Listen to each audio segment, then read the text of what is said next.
मेरा नाम रेशमा है। मैं एक नाम सुनते ही अचानक से दूसरी दुनिया में खो सी गई थी।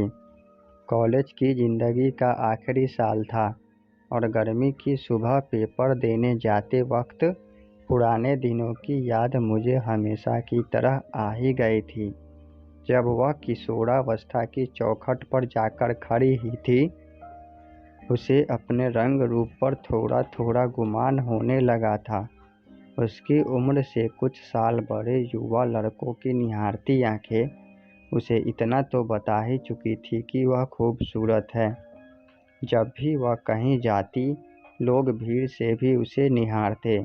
कभी कभी वह मन ही मन इतराती तो कभी गंदी निगाहों से खुद को बचाती, लेकिन उसका मन कहीं जाकर अटका हो, ऐसा तो अब तक नहीं हुआ था कि नज़रें किसी की टिकी न थी उस पे।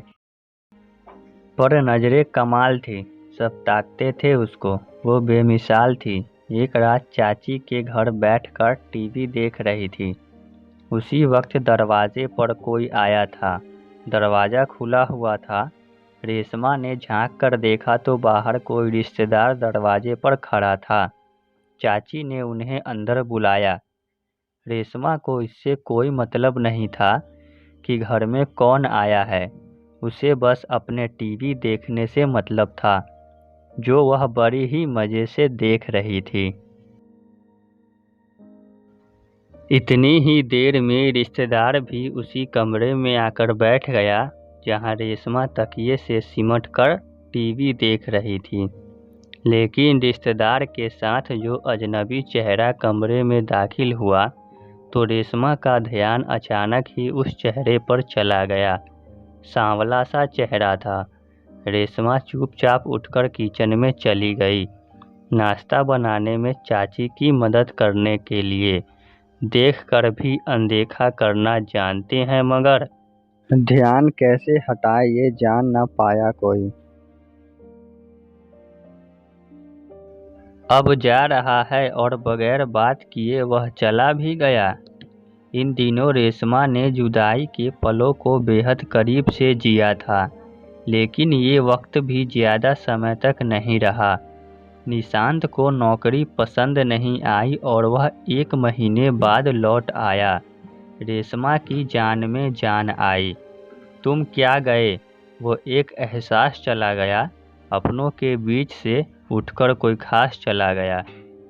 अब इस रिश्ते को 3 साल होने को हैं और रेशमा ने 12वीं पास कर ली थी। अब रेशमा ने मुंबई के कॉलेज में एडमिशन ले लिया था। दोनों के बीच यह तय हुआ कि निशांत हर महीने रेशमा से मिलने मुंबई जाएगा।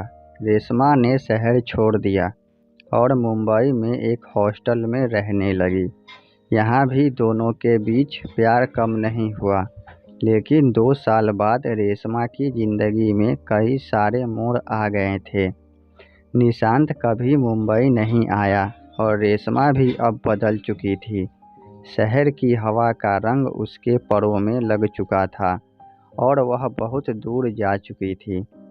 अब केवल दोनों एक दूसरे को बस याद किया करते थे। जिंदगी ने उसके साथ कैसा सौदा की, दुनिया की समझ देकर मासूमियत छीन ली। अब केवल दोनों एक दूसरे को बस याद किया करते थे। जब तक रेशमा के पैर जमीन पर आए, वह बहुत कुछ पीछे छोड़ चुकी थी। लेकिन आज भी गर्मियों की सुबह और शाम रेशमा को वही दिन याद आते हैं जो उसका पहला प्यार था। रेशमा ने कहा, बीते हुए लम्हों की कसक याद तो होगी, ख्वाबों में ही सही मुलाकात तो होगी।